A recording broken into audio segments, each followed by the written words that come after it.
In the last few years, e-readers have gained an extensive popularity, outselling the number of traditional books sold per year. E-readers can be defined as portable electronic devices used for reading books and other text materials in digital format. As Alana Brown, a credible author and publisher who attended California Polytechnic State University, described that electronic book sales increased by $60 million from 2011 to 2012. This is because a variety of companies have produced their own e-readers, such as the Apple iPad, the Amazon Kindle, or even the Nook from Barnes & Noble. Such devices differ in size, cost, and overall carbon emissions. As for the book, its demand has decreased and its overall reliability has been put to question, analyzing just how dependable and eco-friendly a book can really be.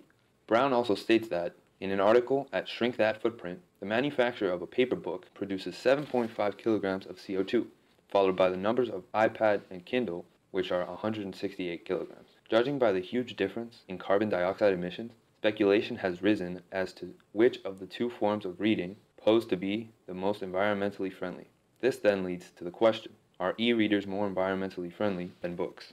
The first perspective I will be discussing in this research is the one which states that e-readers do tend to be much more eco-friendly than its book counterpart. This perspective is best discussed in Sam Jordison's article, The Ecological Case for E-Books. In his article, he argues that the harmful consequences traditional books can have on the environment usually outweigh the harm caused by e-readers, as well as the potential benefits that e-readers may pose for the future of the environment. Jordison was able to attend and graduate from the University of Cambridge in 1998 with a master's degree in classics, as well as the University of London in 2000, graduating with a master's degree in journalism. He is now the co-owner of Galley Beggar Press, an indie publisher in Norwich, and is an active journalist for the Guardian website.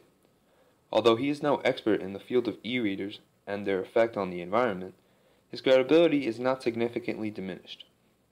Written in 2010, his article does not seem to be too old, and with no signs of having vested interest or opinionated bias in this topic, Jordison proves to be a reliable source.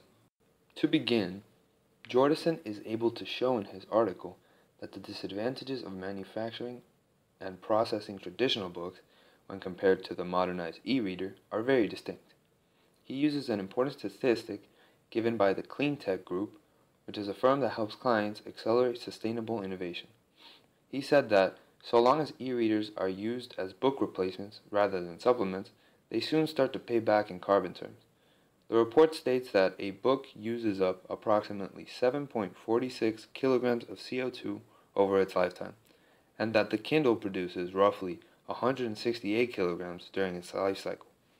This illustrates that, as long as you switch from books to e-readers and use them frequently and effectively, you could eventually have exhausted less carbon emissions than those produced by books.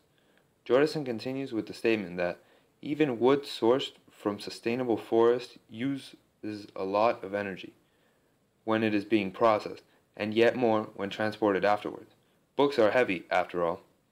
Not only are books heavy and more expensive to transport, but all of this movement and production piles up on the traditional book's carbon footprint. Jordison also makes it clear that textbooks are often updated, and so become obsolete every couple of years, showing another clear advantage to e-book readers. While books, such as textbooks, need to be reprinted and updated every once in a while, a simple e-reader just needs to download a new version of the book to enjoy it without having to purchase a new one. Even more so, Alana Brown is able to report similar and accurately supported evidence of the same viewpoint. Author of the article, How Green Are eBooks and eBook Readers, Brown is a proclaimed author who has a variety of published articles on the internet, as well as an extensive variety of books she has published throughout the years. She holds a bachelor's degree in art and a degree in communication studies from California Polytechnic State University in San Luis Obispo. She is also an advocate for the Lux Eco Living website, which strives to ponder the questions, devise new strategies, create solutions, and engage in conversations that help to redefine a new sense of luxury through eco-friendly and sustainable living.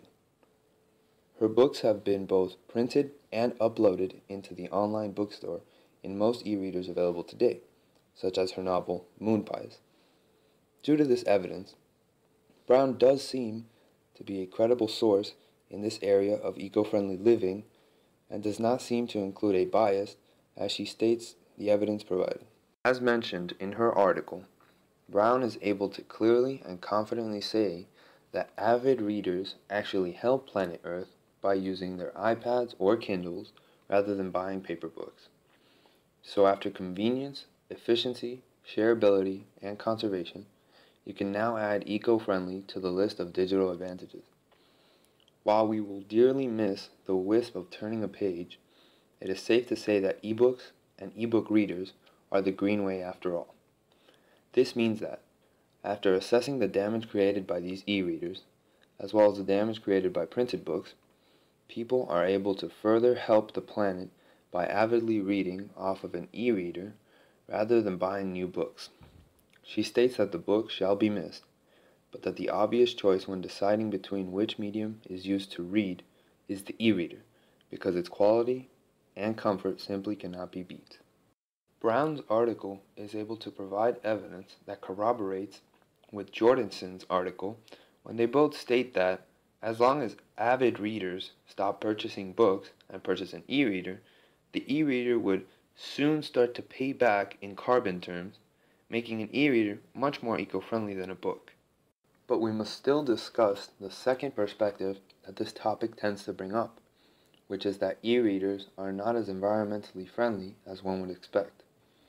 According to the information provided from Document 3 of the Stimulus Material Package, there is evidence to believe that e-readers are just as harmful, if not more, than a typical printed book.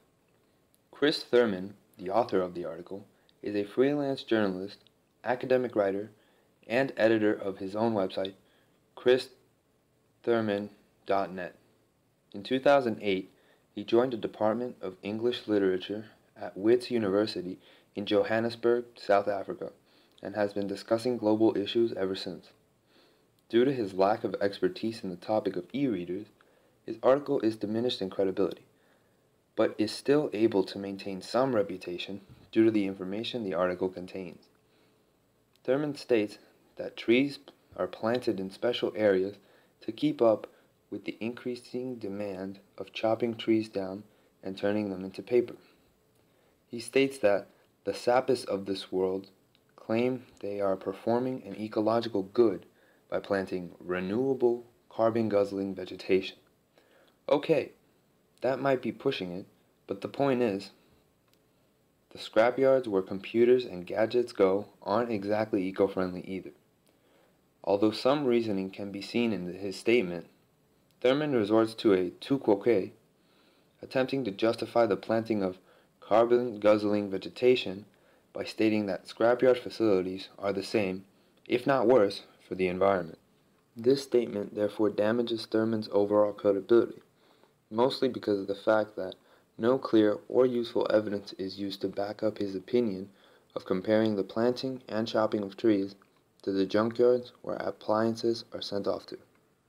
Furthermore, in Nick Moran's article, Are E-Readers Really Green?, he argues the environmental problems of e-readers. Moran is a website specialist at the Johns Hopkins Bloomberg School of Public Health and is a current social media editor at the Millions website. Although he has an extensive media production background, he does not seem to have any background on the topic at hand. However, due to his widespread use of examples, studies, and statistics included in his article, his overall credibility is unchanged and fairly credible. Written in 2012, Moran's paper is not only recent but credible in the topic of e-readers and their effects on the ecosystem. Moran gives a variety of examples and ideas on how to really look at how much waste is produced by the production and preservation of e-readers.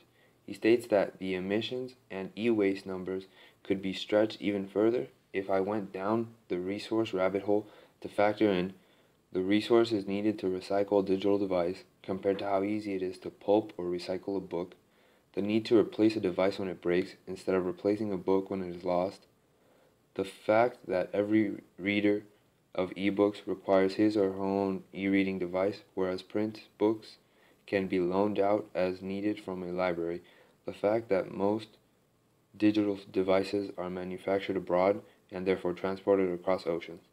After factoring in all resources needed to operate and maintain the manufacture of e-readers, the idea of buying and sharing a book seems like a much simpler and logical idea.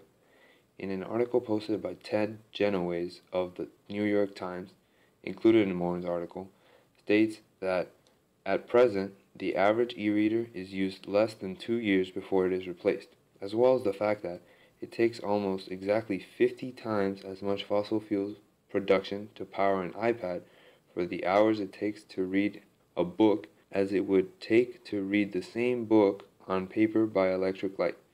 This means that even though an e-reader may seem to be eco-friendly, it will most likely be replaced by a new e-reader before it is even able to reduce its carbon emissions to be less than those produced by books.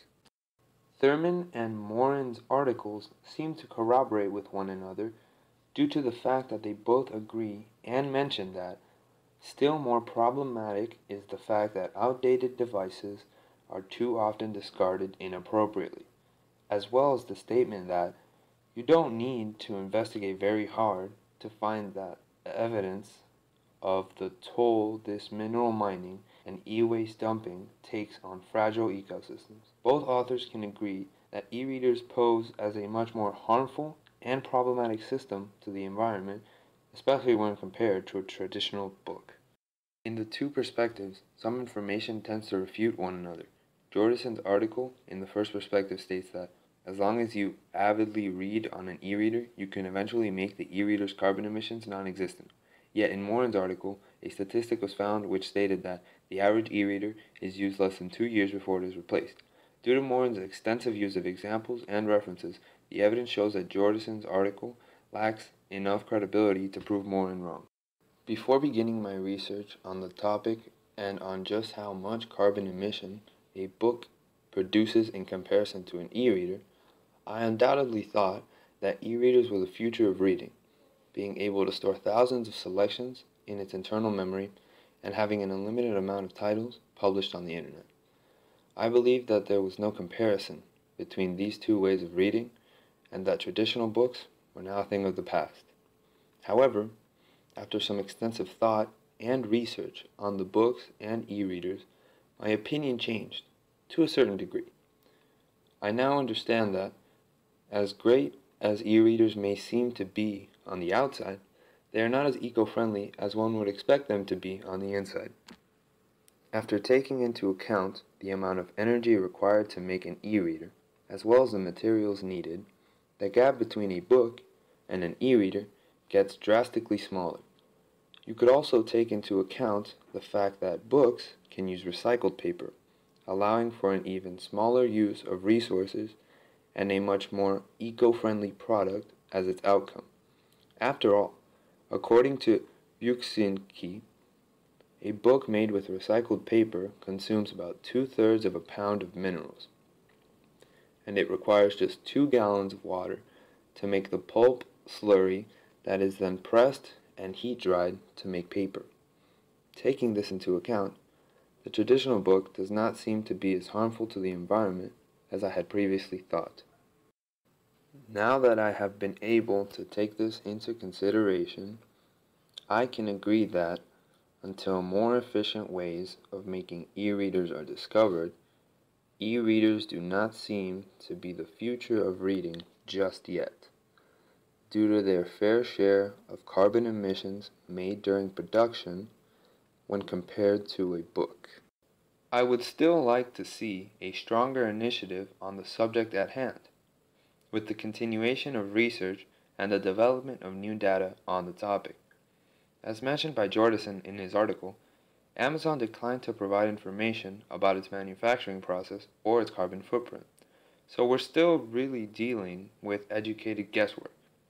In other words, not enough research or evidence has been provided in order to safely and confidently say which medium of reading is most eco-friendly for the environment. After analyzing and reviewing the information provided by the two perspectives I set out to research, I was able to reach a consensus.